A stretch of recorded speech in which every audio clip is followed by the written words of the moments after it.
పెళ్లి చూపులకు వెళ్లిన వినోద తిరిగి హైదరాబాద్ రాలేదు. వెళ్ళిన 4 రోజులకు వినోద ఉత్తరం మాత్రం వచ్చింది సీతకి. సీత, మా నాన్నగారి కష్టానికి ఫలితం దొరికిందన్నట్టు పెళ్లి చూపులనాడే తాంబూలాలు కూడా పుచ్చుకున్నారు. ముహూర్తం చాలా దగ్గరలో పెట్టాలని చూస్తున్నారు. నాన్నగారి ఒత్తిడి వల్ల ఇక్కడి నుండే రిజిగ్నేషన్ పంపుతున్నాను నా ఉద్యోగానికి. నువ్వు వారం రోజులు సెలవు పెట్టి రావాలి నా పెళ్లికి. వినోద. ఈ ఉత్తరం తర్వాత 2 రోజులకు ఒక ఉత్తరం వస్తూనే ఉంది సీతకి. నెల తిరగకుండానే వినోద పెళ్లి శుభలేకొచ్చింది. ముహూర్తం తక్కువ వ్యవధిలో కుదిరినట్లుంది. పెళ్లి ఎల్లుండి అనగా శుభలేఖ అందింది సీతకి. వెంటనే బయలుదేరింది సీత విజయవాడకి. వీధిలో రిక్షా దిగుతుంటూనే వినోద, నీ స్నేహితురాలు సీతొచ్చిందే అని ఎవరో లోపలికి కేక పెట్టడం వినపడింది సీతకి. గుమ్మంలో అడుగు పెట్టేసరికి వినోద పరిగెట్టుకొచ్చి సీతని కౌగిలించుకుంది. ముహూర్తం చాలా సడన్గా నిర్ణయించారే, వారం రోజుల్లో అన్ని పనులు హడావిడిగా చేయవలసి వస్తోంది అని గబగబా వినోద చెప్పుకుపోతోంది. అప్పటికే వినోదని పెళ్లికూతుని చేశారు. నుదుటిన కళ్యాణం బొట్టు, బొగ్గకి చుక్క, కాళ్ళకి పారాణి, 400 రూపాయల ఖరీదుగల కంచిపట్టు చీర కట్టుకుని ఒంటి నిండా నగలతో కళకళలాడుతూ ఉంది. గుమ్మంలోనే నిలబడి మాట్లాడుకుంటున్న ఇద్దరినీ వినోద తల్లి లోపల నుంచొస్తూ చూసింది. సీత, రామ్మ లోపలికి అంటూ ఆవిడ సీతను పిలిచింది. ముందు సీతను లోపలికి తీసుకెళ్లి కాఫీ పలహారం ఇయ్యి. ఆ అమ్మాయి ఎప్పుడనగా బయలుదేరిందో వినోదను కూడా హెచ్చరించింది తల్లి. ఉండమ్మా, ఎన్నాళ్ళైందో దీన్ని చూసి అని వినోద తల్లికి సమాధానం చెప్పి, రావే తిన్నగా నా గదిలోకి వెళ్ళిపోదాం అంటూ వినోద సీత చేయి పట్టుకుని మేడ మీద తన గదిలోకి తీసుకెళ్ళింది. గది విశాలంగా బాగుంది అనుకుంది సీత. సీత బ్యాగు పట్టుకొచ్చిన కుర్రాడు గదిలో పెట్టి వెళ్ళిపోయాడు. గది కానుకున్న బాత్రూంలోకి సీతని తీసుకువెళుతూ వేడినీళ్లు సిద్ధంగా ఉన్నాయని త్వరగా స్నానం చేసేయమని చెప్పింది వినోద.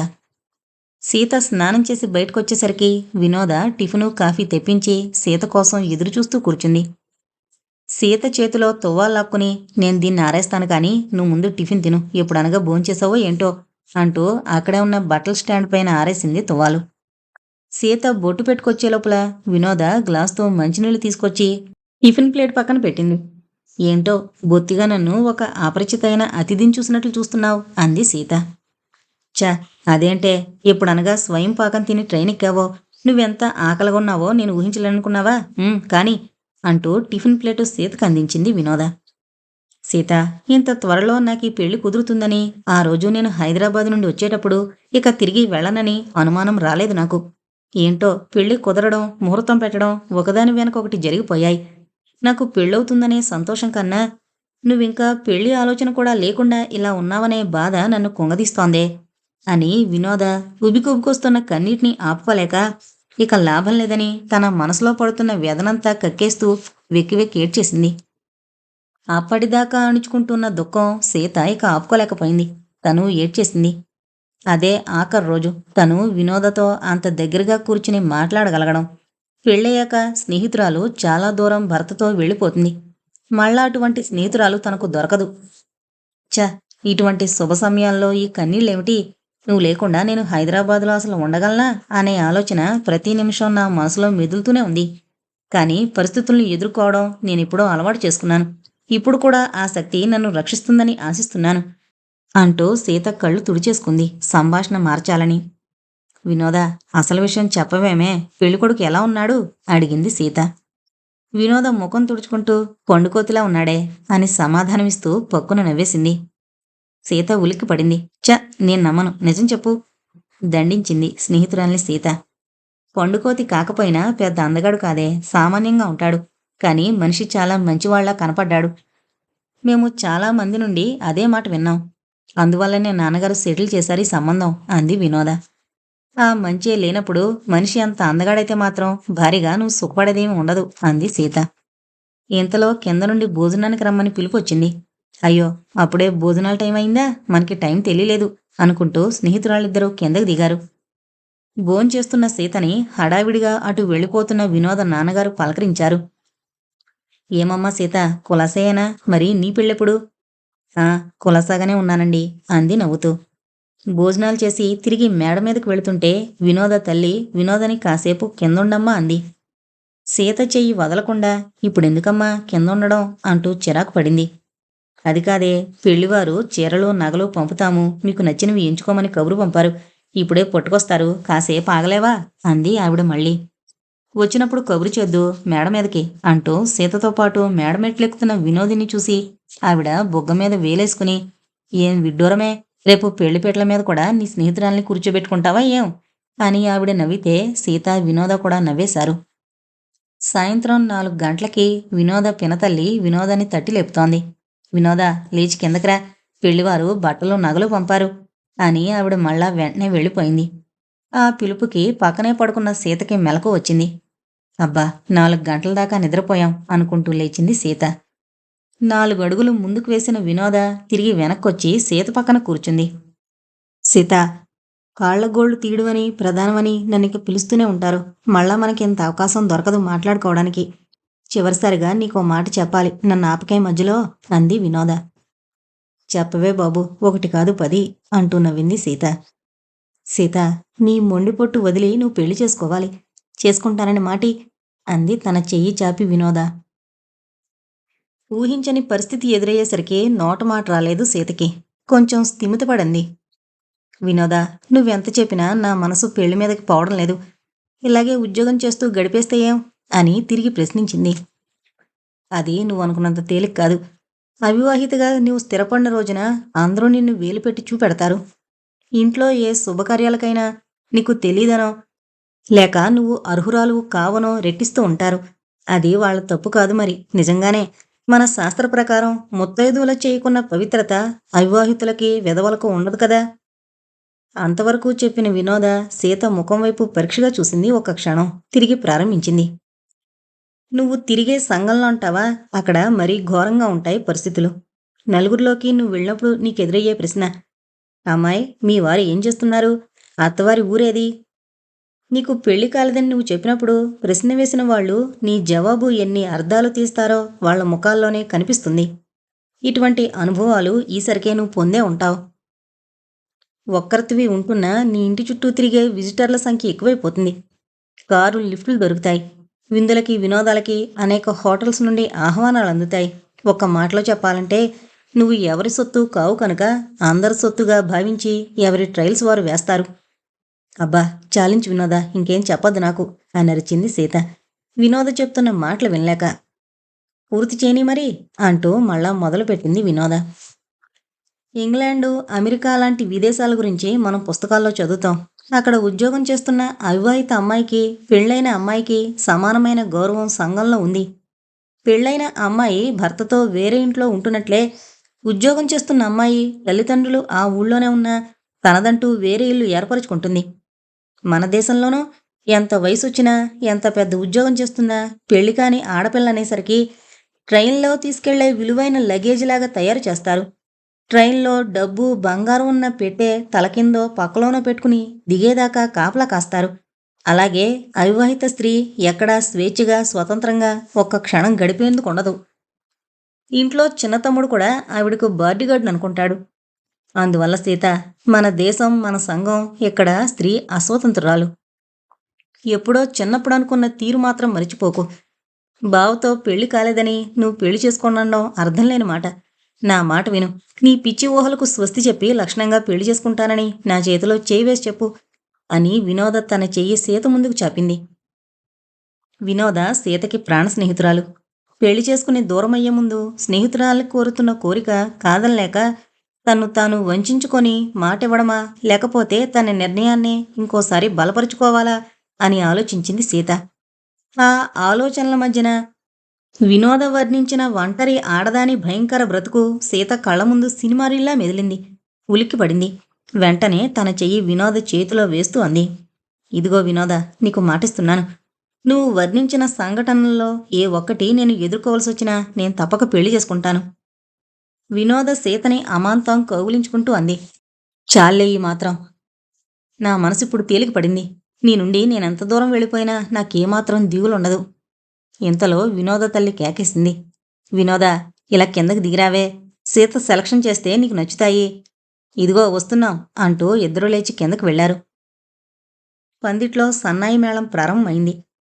అదే పెండ్లింట్లో జనానికి మేలుకొలుపైంది. ఇంకా పూర్తిగా తెల్లవారలేదు, అప్పుడే ప్రారంభించారేమిటి? విసుక్కున్నారు కోడిచిపిల్లలు. అప్పటికే లేచి పనులు ప్రారంభించారు వయసు మళ్ళిన ముత్తైదువులు. వాళ్ళకి కాలం విలువ తెలిసినట్లు వయసులో ఉన్న పిల్లలకు తెలీదు మరి.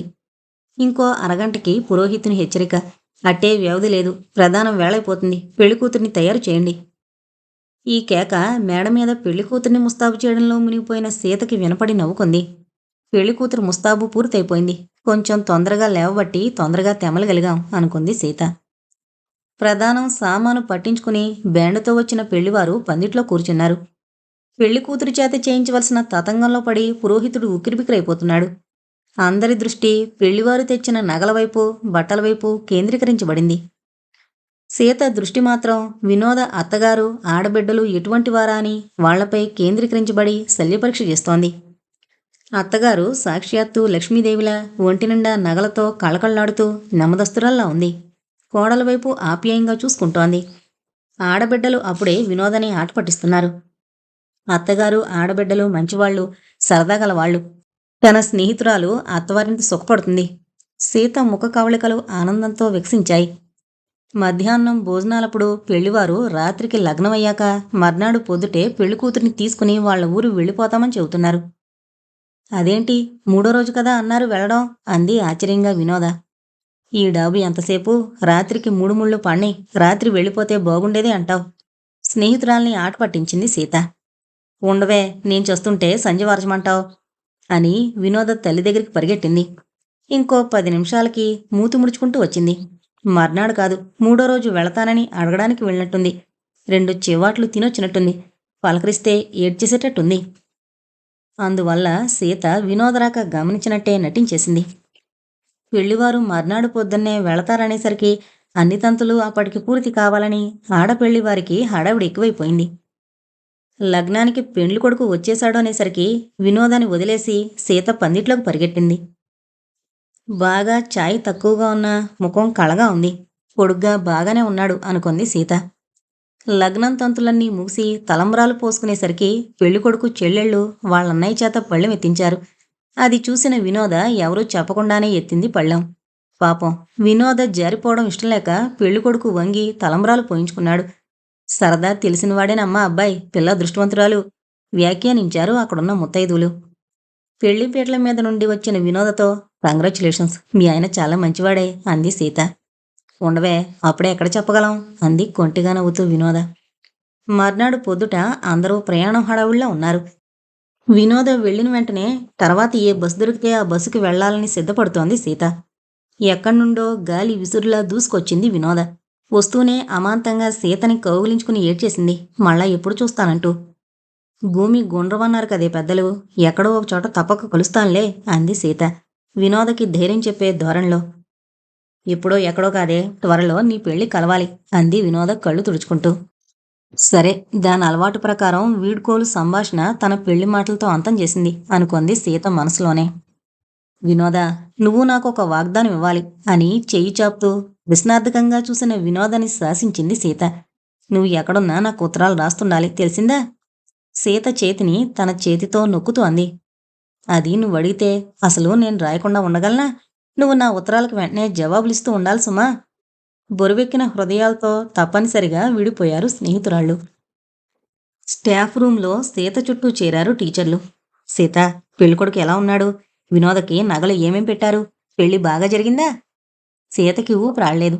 ఏ ప్రశ్నకి ముందు సమాధానం చెప్పాలో కూడా అర్థం కావడం లేదు.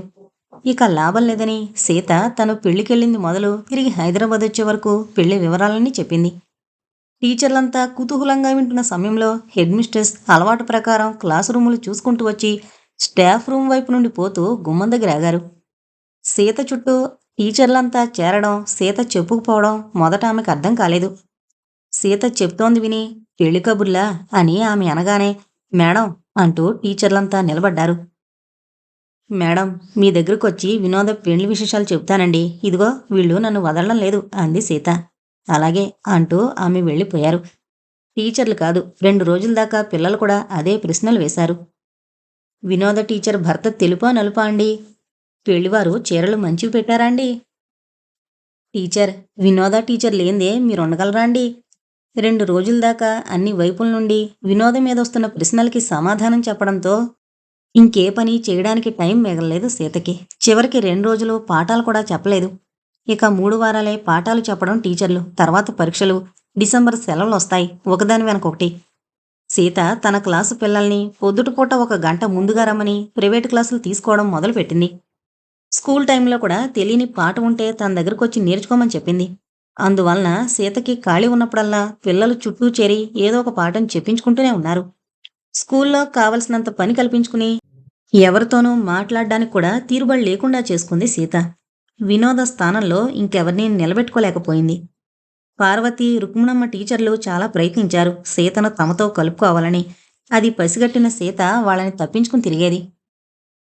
పార్వతి, రుక్మిణమ్మ ఇంచుమించు ఒకే వయసు వాళ్ళు. సీత కన్నా 10 ఏళ్లు పెద్దోళ్ళు. పార్వతి, రుక్మిణమ్మ ప్రాణ స్నేహితులు. ఇద్దరికీ ఊళ్ళో ఎన్నో రకాలైన పొలుగుబళ్ళున్నాయి. పార్వతికి భర్తున్నాడు, కానీ ఆమె స్వేచ్ఛకి అడ్డురానంత మంచివాడు. ఏ వేళప్పుడు ఏ మగవాడు పార్వతి కోసం వచ్చినా ఎవరని కాని, ఏ పని మీద వచ్చాడని కాని అడగడట. పైగా ఆ వచ్చినాయన ఇబ్బంది పడకుండా పడక గది కూడా వదిలి ఇంట్లో ఏ మూలకో వెళ్ళిపోతాడట. ఇక రుక్మిణమ్మకి ఆ అడ్డు కూడా లేదు. రుక్మిణమ్మ అక్క జానకమ్మ డాక్టర్. ఈమె కూడా అవివాహితే. అక్కా చెల్లెళ్ళు కూడా పార్వతి కనుసన్నల్లో మిగులుతూ ఉంటారు. ఏ విషయంలోనూ పార్వతి మాటకి అడ్డు చెప్పరు. సీతకి పార్వతన్న, రుక్మిణమ్మన్న విపరీతమైన భయం. భయమే కాదు, అసహ్యం కూడా. ఇటువంటి వాళ్ళు టీచర్ వృత్తికే కళంకం అని కూడా అనుకుంది చాలాసార్లు. సీత తప్పించుకుని తిరుగుతుందని పసిగట్టిన పార్వతి తొందరపడకూడదు, ఒంటరిగా ఎన్నాళ్లు గడపగలదు, కొద్ది రోజులు పోతే సీతే తన స్నేహం కోరుతూ తహతలాడుతూ వస్తుందని సమాధానపరుచుకుంది పార్వతి. వినోద పెళ్లి నుండొచ్చిన 10 రోజులకే హుస్సేన్ తన తండ్రికి జబ్బుగా ఉన్నట్లు వైరొస్తే వెళ్ళిపోయాడు. ఇంకో కుర్రాడు ఎవరూ కుదరలేదు. వినోద దగ్గర నుండి వారానికి 2 ఉత్తరాలు వస్తున్నాయి. అవి రావడమే ఆలస్యమైనట్లు సీత జవాబులు తిరుగుటపాలు వెళుతూనే ఉన్నాయి.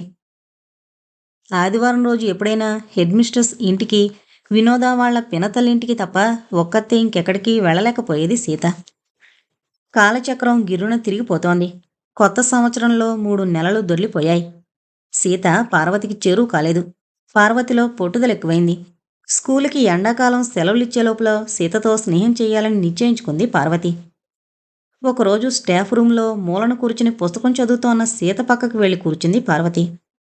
సీత, వినోద్ దగ్గర నుండి ఉత్తరాలొస్తున్నాయా? అడిగింది పార్వతి ఎంతో ఆప్యాయత వలకబోస్తూ. ఆ, వస్తున్నాయండి. సీత జవాబు పుస్తకం చదువుతూనే. కాసేపు పుస్తకం ముయ్యవమ్మా. పార్వతి కొంచెం విసుగ్గా అంది. సీత సమాధానం పుస్తకం ముయ్యకుండానే. ఎలాగుందండి కొత్త కాపురం? ఇక్కడ కొన్నాళ్లున్నా ఏ అనుభవాలు లేకుండా వెళ్ళింది పిచ్చిపిల్ల. పార్వతి అన్నమాట సీతకు అర్థం కాలేదు. అర్థం కాలేదు అంటే ఇంకా ఏం మాట్లాడుతుందో అని సీతకి భయం. అందువల్ల మౌనంగా ఉండిపోయింది. మరి నీ పెళ్ళెప్పుడు? అంది పార్వతి. ఏమోనండి, ఏం చెప్పగలం? ఒక్కదానివి అలా ఇంట్లో కూర్చోకపోతే మా ఇంటికి వస్తూ ఉండకూడదు, చక్కటి కాలక్షేపం అవుతుంది. మా ఇంటికి పెద్ద పెద్ద వాళ్ళు వస్తూ ఉంటారు. వాళ్ళందరినీ నీకు పరిచయం చేస్తాను. పార్వతి అసలు విషయాన్ని చెప్పింది. ఎవరండి ఆ పెద్ద పెద్ద వాళ్ళంతా? అడిగింది సీత చేతిలో ఉన్న పుస్తకం మూస్తూ. మన జిల్లా అధికారులు, మాజీ మంత్రులు, ఇప్పుడు పదవిలో ఉన్న మంత్రులు, మన స్కూలుకు వెనక వైపునున్న మేళ్లోని జమీందారు, ఇలా ఎంతమందో. అంత పెద్ద పరిచయాలు నాకెందుకులేండి. నిర్లక్ష్యం ధ్వనించింది సీత సమాధానంలో. అయ్యో పిచ్చిపిల్ల, మొన్న మన స్కూల్కొచ్చిన జానకమ్మ గారు లేరు? పెద్ద హాస్పిటల్ డాక్టర్. ఆవిడంత పెద్ద పోస్టులోకి ఎలా వచ్చిందనుకున్నావు? ఆమె ఇంటికి ఇలాంటి పెద్ద మనుషులు ఎంతమందో వస్తారు. ఆమె వీళ్ళందరి దగ్గరికి వెళుతుంది. అంత పరిచయం సమయానికి మరి అక్కరకు రాదు అంది పార్వతి సీత ముఖ కవళికలు పరిశీలిస్తూ. ఏంటి ఆలోచిస్తున్నావు? అంది పార్వతి. అబ్బే ఏం లేదండి. పార్వతి ఇంటికి ఎప్పటి నుండి వెళ్ళనా అనా? ఈరోజు మంచిదే, రారాదు అంది పార్వతి అదోలా నవ్వుతూ. అబ్బే నాకొద్దు బాబు, అంత పెద్ద పెద్ద పరిచయాలు, పెద్ద హోదాలును. న్యాయంగా నీతిగా చేసే చిన్న ఉద్యోగమైనా పర్వాలేదులే అంటూ చటుకున లేచి అక్కడి నుంచి వెళ్ళిపోయింది. అపర నీతిమంతురాలు బయలుదేరింది, గొణుక్కుంది పార్వతి. సరిగ్గా అదే రోజు స్కూలుకి 2 పెద్ద మనుషులు కారులో వచ్చి పార్వతితో మాట్లాడారు. అప్పుడు పార్వతి వాళ్ళకి సీతని దూరం నుంచి చూపించింది. స్కూలు నుండి ఇంటి ముఖం పట్టిన సీత ఆలోచనలో పార్వతి సంభాషణ చుట్టూ తిరిగాయి. అలా ఎందుకంది పార్వతి? ప్రత్యేకంగా అంత శ్రద్ధగా ఎందుకు పిలిచింది నన్ను తనింటికి రమ్మంటూ? అందులో ఊరికే రమ్మడం కాదు, పెద్దలు, పరిచయాలు, వాటి వల్ల నాకొచ్చే లాభాలు. ఇందులో ఏదో మోసం ఉంది, సందేహం లేదు. జాగ్రత్త పడాలి. ఒక నిర్ణయానికొచ్చింది. ఇంకో 4 రోజులకి సీత కొంతమంది స్కూల్ పిల్లలతో పాటు సాయంకాలం స్కూల్ నుండి ఇంటికి వెళుతోంది. వెనక నుండి కారు హారన్ బొయ్ బొయ్యమని చప్పుడు వినపడేసరికి సీత పిల్లలు రోడ్డుకొక పక్కకొచ్చి దారిచ్చినా హారన్ కొట్టడం ఆగలేదు. ఆశ్చర్యంగా సీత పిల్లలు ఒకేసారి వెనక్కి తిరిగి చూసేసరికి కారు వాళ్ళకి అడ్డంగా తీసుకొచ్చి ఆపాడు డ్రైవర్. తప్పించుకోవడానికి వీల్లేకుండా వచ్చి ఆగిన కారుని లోపల వెనక సీట్లో కూర్చున్న పెద్ద మనిషి వైపు మరిచి మరిచి చూసింది సీత. ఆ పెద్ద మనిషి ఆ మధ్య పార్వతి కోసం స్కూల్కి వచ్చిన వాళ్లలో ఒకడు. మీ పేరు సీతమ్మగారేనా? ఈ అయ్యగారు ఫలానా మీతో మాట్లాడతారట. ఆ వెంటనే వెనక సీట్లో ఉన్న పెద్ద మనిషి ముందు కొంగన్నాడు. చూడండి మిస్ సీత, మీ ఇంటి అడ్రస్ ఇవ్వండి. రేపు కానీ ఎల్లుండి కానీ సాయంత్రం 7 గంటలయ్యాక వస్తాను. అతనిని పూర్తి చేయనివ్వకుండానే సీత, నేను మిస్ని కాదండి, నేను నా భర్త పిల్లలతో ఉంటున్నాను అంటూ గిరున వెనక్కి తిరిగిపోయింది. డ్రైవర్ కారు స్టార్ట్ చేసి ముందుకు నడిపాడు. టీచర్, మీకు పెళ్లి కాలేదు కదా, పెళ్ళయిందని చెప్పారా ఆయనకి? పిల్లలు అడుగుతున్నారు వేగంగా పోతున్న సీతని. సీత బుర్ర పనిచేయడం మానేసింది. వాళ్ళకి ఏం జవాబు చెప్పిందో, అసలు చెప్పిందో లేదో తెలుసుకునే స్థితిలో లేదు. గబగబా ఇంట్లో ప్రవేశించి తలుపులు మూసేసుకుంది. తలుపు ఎవరూ తట్టకపోవడంతో స్థిమితపడింది. ఆ పెద్ద మనిషి తనని వెంబడించలేదు. ఇంకా సేపట్లో తలుపు కొడుతున్న చప్పుడు. అయ్యి బాబోయ్, వచ్చేశాడు. మంచం మీదే బీసుకుపోయింది సీత. కాసేపు కొట్టి కొట్టి వాడే వెళ్ళిపోతాడు, చచ్చినా తలుపు మాత్రం తీయకూడదని నిశ్చయించుకుంది. టీచర్, తలుపు! బయటనుండి పిలుస్తోంది వినోద పినతల్లి కూతురు. ఓ కంగలో తలుపు చేరుకుని సీత గడి తీసేసరికి, టీచర్, నిద్రపోతున్నారా? ఎన్నిసార్లు కొట్టాననుకుంటున్నారు తలుపు? ఇక ఆఖరి ప్రయత్నంగా గట్టిగా పిలిచాను. ఆ కేక వినపడినట్టుంది మీకు అంది ఆ అమ్మాయి సీత ముఖం పరీక్షగా చూస్తూ. ఆ, అవునమ్మా, నీ పిలిపే వినపడింది. అలా కాసేపు పడుకోవాలనుకుంటే బాగా నిద్ర పట్టేసింది. బయట నిలబడి మాట్లాడుతున్నావు, రా లోపలికి అంటూ ఆ అమ్మాయి లోపల అడుగు పెట్టగానే గడి వేసింది సీత. సీతకి గుండెదడింకా తగ్గలేదు. ఏ క్షణమైనా అతను, సాయంకాలం కారాపి మాట్లాడిన అతను ఇంటికొచ్చేస్తాడేమో, వచ్చి తన ఒంటరితనాన్ని కనిపెడతాడు అనే భయం దెయ్యమై సీత గుండెల మీద కూర్చుందా అన్నంత బరువెక్కిపోయింది సీత గుండె. చేతిలో ఉన్న గిన్నె బల్ల మీద పెడుతూ ఆ అమ్మాయి అడిగింది. టీచర్, అలాగున్నారేమండి? ఒంట్లో బాగలేదా? బాగానే ఉంది, కొద్దిగా అలసటగా ఉంది అంతే. స్కూల్ నుండి వచ్చాక మొహం కూడా కడుక్కోలేదు. ఆ, అదేంటో తెచ్చినట్టున్నావు గిన్నెతో. మాట మార్చేసింది సీత. ఈరోజు నా పుట్టినరోజండి. మా అమ్మ గారెలు చేసింది. వినోదక్కయ్యకు గారెలు ఎంతో ఇష్టమని, పోనీ మా వినోదక్కయ్యకు బదులు మీరైనా తింటారని తీసుకొచ్చాను. వినోద్ ఎలా ఉంది? అడిగింది సీత. తెలీదండి, మా పెద్దమ్మ ఏమీ రాయలేదు. నీ పుట్టినరోజన్న విషయం నాకు ముందుగా ఎందుకు చెప్పలేదు? విష్ యూ హ్యాపీ బర్త్డే అంది సీత. థ్యాంక్ యూ టీచర్ అంది ఆ అమ్మాయి సంతోషంగా. కాసేపు కూర్చుని ఆ అమ్మాయి వెళతానంటూ లేచింది. ఈ రాత్రికి ఉండిపోతే ఎంత బాగుండు అనుకుంది సీత. కానీ ఆ మాట పైకి రాలేదు. ఆ అమ్మాయి వెళ్ళిపోయింది. మళ్ళా ఒంటరితనం, ఎన్నో ఆలోచనలు. సాయంకాలం జరిగిన సంఘటన ఎంత మరిచిపోవాలనుకున్నా మరిచిపోలేకుండా ఉంది సీత. ఒంటరి ఆడదానికి రక్షణ ఎంత అవసరమో మొదటిసారిగా తెలుసుకుంది సీత. ఎంత ధైర్యంగా రోడ్డు మీద స్కూల్ పిల్లలతో వెళుతుంటే ఆపి మాట్లాడతాడు. పెళ్లి కాని ఆడపిల్లనగానే అంత చనువా? అదే పెళ్ళైన ఆడపిల్లతో అనగలడా ఆ మాట? ఆడపిల్లకి రక్ష దక్ష అవసరం. ఒంటరిగా గడపడం నువ్వనుకున్నంత సులువు కాదు అని వినోదంటే ఒకసారి అంటే బాడీగార్డు కావాలంటావు అని తను హేళనగా తోసిపుచ్చింది. ఈనాడు అర్థమవుతోంది ఒంటరిగా ఉండడంలో ఎన్ని సమస్యలు ఎదురవుతాయో. ఈ సందర్భంలో సీతకి డాక్టర్ సరోజ జ్ఞాపకం వచ్చింది. ఆమె తనకి దూరపు బంధువు కూడా. సీత హై స్కూల్లో ఉండగా సరోజ ఆ ఊళ్ళోనే డాక్టర్గా ఉండేది. సరోజ పనిచేస్తున్న గవర్నమెంట్ హాస్పిటల్లో సుశీల అనే మరో డాక్టర్ కూడా పనిచేస్తుండేది. అవివాహిత, ఒంటరిగా ఉండేది. సరోజ ఇంటిపక్క ఇంట్లోనే సుశీల ఉండేది. ఒకరోజు సుశీల ఇంటికెళ్లిన సరోజ సుశీల ఇల్లు చూసి అలాగే నిలబడిపోయింది బుగ్గ మీద వేలేసుకుని. ప్రత్యేకంగా డ్రాయింగ్ రూము, సోఫా సెట్టు, టీపాయ్లతో చక్కగా అలంకరించబడింది.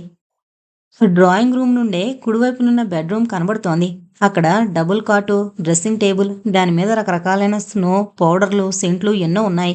సినిమాల్లో చూపించే డ్రెస్సింగ్ టేబుల్లా ఉంది అనుకుంది సరోజ. అదేం అలా నిలబడిపోయావు, కూర్చో అంటున్న సుశీలను చూసి, ఇంట్లో ఇంత సామానుంది, నువ్వు ఒంటరిగా కాదా ఉంటుంది ఇక్కడ? సరోజ ఆతృత అణుచుకోలేక అడిగేసింది. నీకు పెళ్లి కాలేదు కదా, డబుల్ కాట్ ఎందుకు అని అడగబోయి ప్రశ్న తిప్పివేసినట్టుంది సరోజ. ఒక్కరితిని ఉంటున్నాననుకో, కానీ ఫ్రెండ్స్ చాలామంది వస్తుంటారు. అందువలన ఎక్కడికెళ్ళినా ఫుల్ సరంజామా ఉండాల్సిందే. సుశీల బడాయిగా ఛాతి విరుచుకుంటూ అంది. ఫ్రెండ్సు, సరంజామా అనే పదాలకు అర్థం తెలియలేదు సరోజకి. క్రమేపీ తెలుసుకుంది వాటి అర్థాలు. పెద్ద కార్లలో పెద్దవాళ్లు రావడం మొదలుపెట్టారు సుశీలింటికి. రాత్రి 7 గంటలకొచ్చిన అతిథులు 11, 12 గంటల దాకా ఉండిపోయేవారు. ఊళ్ళో గుసగుసలు బయలుదేరాయి. సుశీల ఇంటికొచ్చిన పెద్ద మనుషులకు కాఫీ, టిఫిన్లు పెట్టదట. బీరు, విస్కీ డ్రింకులతో చేప కట్లెట్లు, కోడిగుడ్లు వేయించి పెడుతుందట. సరోజం మొదటిసారి ఈ వార్తలు విన్నప్పుడు అవన్నీ గిట్టని వాళ్ళు పుట్టించారని వట్టి అబద్ధాలు, నేను నమ్మనంటూ ఖండించి పారేసింది. పైగా సుశీల బ్రాహ్మణుల పిల్ల. ఆ పిల్ల మాంసం తినడమేమిటి? చదువుకుని ఉద్యోగాలు చేస్తున్న ఆడపిల్లలంటే ఆడిపోసుకుంటారు. అయితే కార్లు సుశీల ఇంటికి రావడం ఏ రోజూ మానలేదు. సరోజ సాహసించి ఆ వచ్చేవాళ్లు ఎవరని వివరాలు సుశీలని అడగలేకపోయింది. ఒకరోజు సరోజ యథాలాపంగా సుశీల ఇంటికి వెళ్ళింది. సుశీల పడకగదిలో అద్దం ముందు కూర్చుని మేకప్ అవుతోంది. ఎక్కడికైనా ప్రయాణమా? అంది సరోజ. ఎక్కడికో ఎందుకు నీ వెళ్ళడం? నా ఇంటికే వస్తారు అందరూ. ఏం, ఈరోజు నీ పుట్టినరోజా మరేమైనానా? అంతమంది నీ ఇంటికి రావడానికి కారణం? అంది సరోజ. సరే, పక్కనే ఉండి రోజూ చూడడం లేదు. ఈరోజు వచ్చేవాళ్లు రోజూ వస్తుంటారు అనంటూ గర్వంగా తన వైపు చూసిన సుశీలని ధైర్యంగా అడిగేగలిగింది సరోజ. సుశీల, అంతమంది మగాళ్ళు రోజూ మీ ఇంటికి రావడం, ఈ ఊళ్ళో అందరూ చెడ్డగా నీ గురించి మాట్లాడుకుంటున్నారు. నీకు తెలుసా? మనం పెళ్లి కావలసిన వాళ్ళం ఎంత జాగ్రత్తగా ఉండాలి. ఊళ్ళో వాళ్ళు అనుకుంటారని తెలుసు. ఏమనుకుంటున్నారో కూడా తెలుసు. ఇది తెలుసు నాకు సరోజ. ఈరోజు నా గురించి చెడ్డగా అనుకుంటున్న ఊళ్ళో వాళ్ళు ఎవరు అవసరం వస్తే నాకు సహాయపడరు. నువ్వే ఉన్నావు. ఊళ్ళో నీకు చాలా మంచి పేరుంది. ఆ మంచి పేరు నీకు దేనికి అక్కరకు రాదు. విసిరిపారేసినట్టు ఏ మూల ప్రాంతానికైనా ట్రాన్స్ఫర్ అయిందంటే వీళ్ళెవరూ ఆపలేరు. ప్రమోషన్ కూడా నాకు వచ్చినంత తొందరగా నీకు రాలేదని ఆ టైం వచ్చినప్పుడు తెలుసుకుంటావు. సుశీల ఎప్పుడూ లేనంత గంభీరంగా అంది. అలాగని ఇంతమందితో ఎలా స్నేహం చేయగలుగుతున్నావు?